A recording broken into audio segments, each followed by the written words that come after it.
So this tutorial would be related to free convection in porous media, and I would be using the free convection in porous media PDF provided by Council.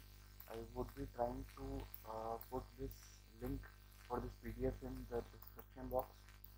Now let us get started. Before we get started, I would like to tell that we would be using Brinkman equations coupled with Bozanski approximation for free convection, and uh, that's what we are going to do. So let us get started. Click on Model Wizard, choose 2D. We are going to do the simulation in 2D, and go to Fluid Flow, go to Porous Media, and choose Brinkman equation and click Add. Brinkman equation are the governing equation that governs the flow in porous media, and go to Heat Transfer and choose Heat Transfer in porous media and click Add.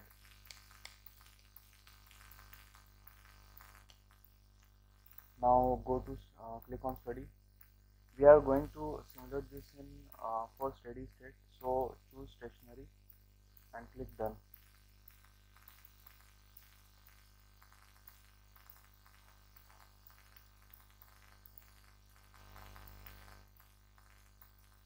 So now before we get started, we need to add certain parameters that we would be useful in our analysis.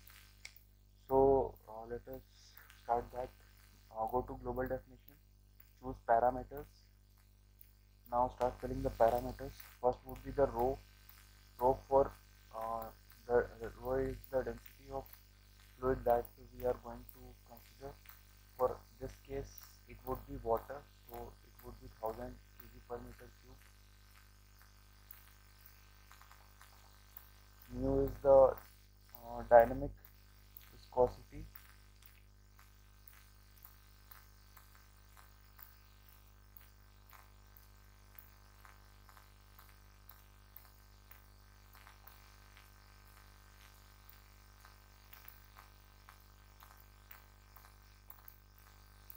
Alpha P.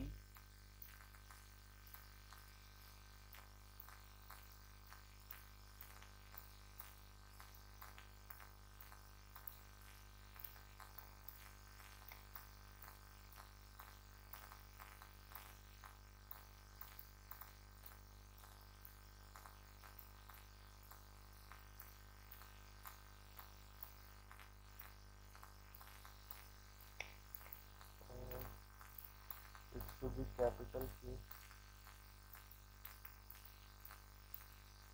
Gamma. KTH is thermal conductivity. Alpha P is thermal diffusivity, and gamma is nothing but Cp by Cv for the fluid. Cp is specific heat for the fluid.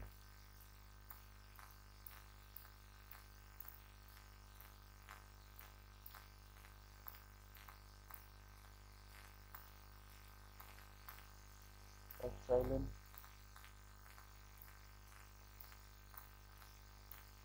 Epsilon is the porosity of the porous media that we are going to use. For defining any porous media, we need to give two parameters. If it is isotropic, only two is required, that is epsilon and kappa.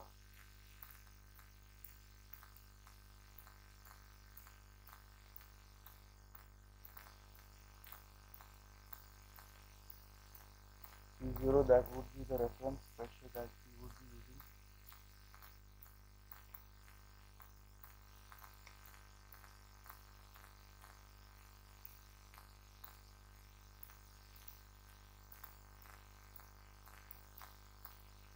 pH, we are adding some temperatures for giving boundary conditions. L would be the length of the geometry that we would be simulating for, and PR is Prandtl number.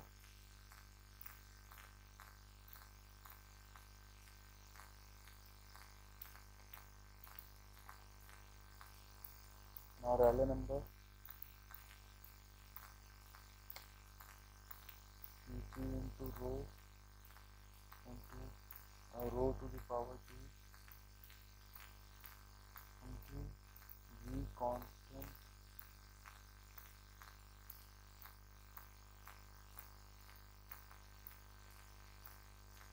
alpha P into PH minus PC into L to the power 3 whole divided by KTH into mu. So these are the values that we got. Now moving forward, go to geometry, choose square, and in the size length choose type L and click build selected.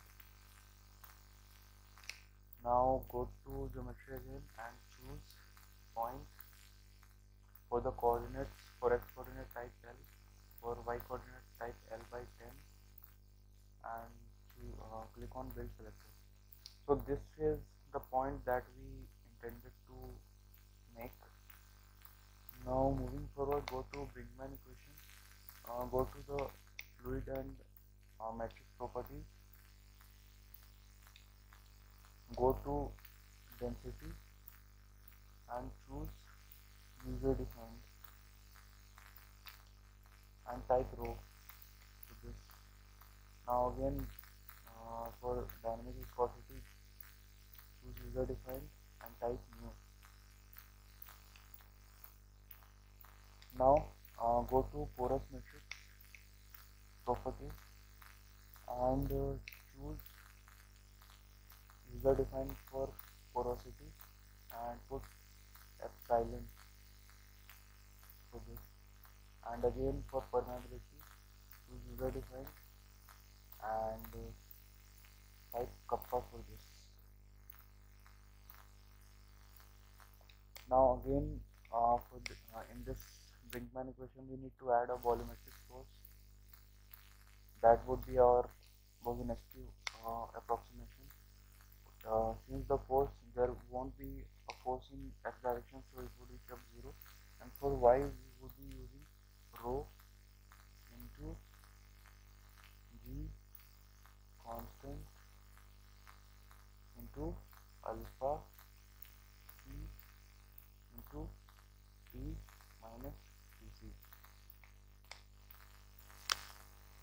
Now don't forget to add the body over which this approximation this force had been applied.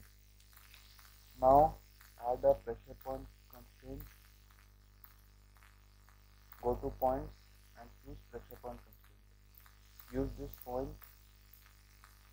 Adding this pressure point constraint is highly important because this helps in convergence of the solution, and ensure to keep here P naught equal to 0.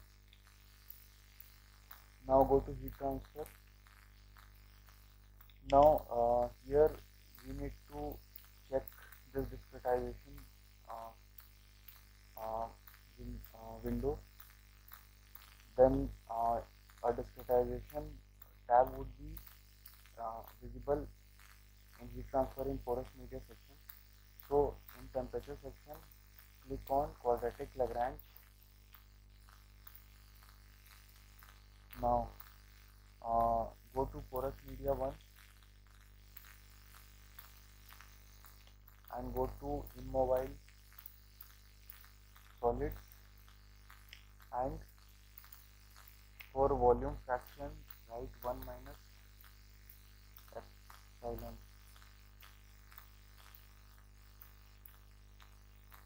And for heat conduction in porous matrix, choose user defined. By when you choose user defined, by default the value would be 0, and we need to keep it as it is. And for thermodynamics porous matrix, again we need to do the same and keep the density and Cp values to be 0. Now go to the reference absolute pressure for the model and choose P0 as absolute pressure. Now for the velocity field, we would be using the solution of velocity field from Brinkman equation. So use velocity field here. Now go to heat conduction for fluids and use user define. This time we need to put kth, that would be the thermal conductivity of fluid that we defined, and for density and for thermodynamic fluid for density use rho, for heat capacity use Cp, for for gamma use gamma, that is particularly 1 as well. Now we need to add the initial condition, that would be Tc for our case over this domain. Now we need to add the temperature boundary condition.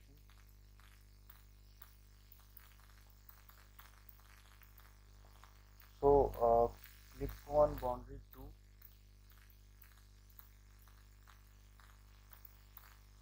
So add pH as the temperature. Now again add as temperature. Now choose boundary, this boundary 3, and add temperature Tc.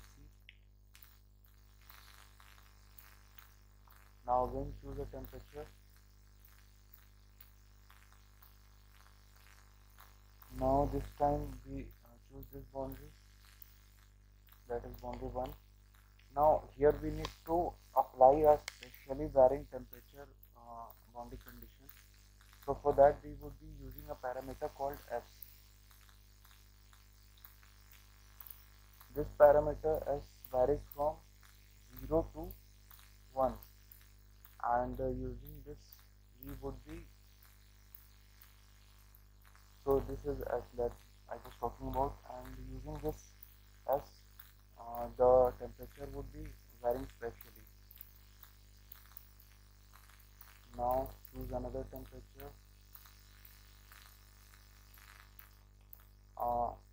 For this 3 choose boundary 1, and now for boundary 4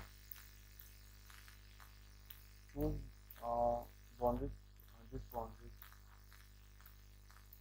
and for this temperature choose Tc minus Tc minus pH into S. Here again S would be serving the same purpose. Now for temperature 2 we needed to choose 2 boundaries. One is 3, this boundary, and another is this, that is 5. So that's all done. Now go to mesh and choose finer and build all. Now go to study stationary, and in here go to study extension, check the auxiliary switch and click on add. Now add alpha here. Now you might be wondering why I'm adding the parametric switch for alpha p. We need to only simulate it for 1e minus 6, that is the value of alpha. So this particular strategy helps us in getting the conversion faster, since as you can see the Brinkman equation using solving this equation becomes highly difficult because it is highly coupled equation. And now if we start by solving this equation with alpha p equal to 0, then solving this is relatively easier. And since as we get the solution for alpha p equal to 0, then we would in another iteration we would increase the value of alpha p by slightly, so that solving that using the earlier obtained solution corresponding to alpha p equal to 0 would be easier, and we would be doing increasing the value of alpha p in the next iteration, and that could also be solved using the earlier iteration's solution. So this helps in faster conversion. So we would be using values like 0, 1e minus 12, 1e minus 11, 1e minus 10, 1e minus 9, 1e minus 8, 1e minus 7, 1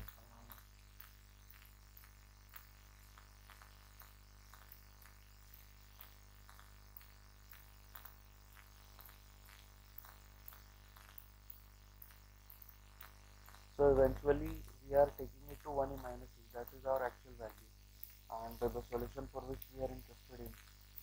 Now click on compute.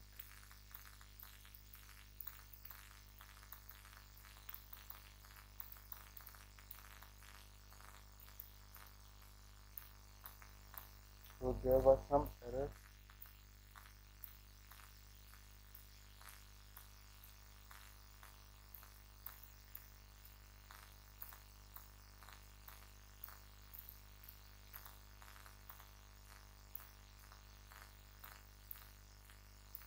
Okay, there was a mistype here. 1e minus 11, 1e minus 10, 1e. Okay. So rest of the thing is okay. Click on compute.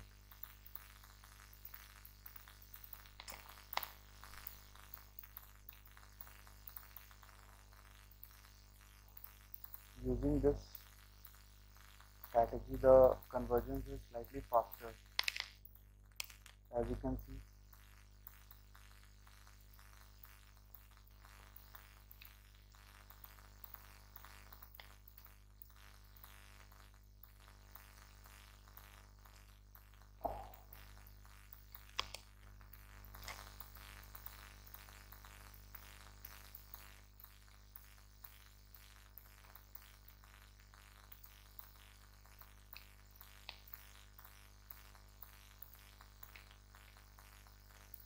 so the solution is converged, and this particular velocity field is for 1 alpha equal to 1e minus 6.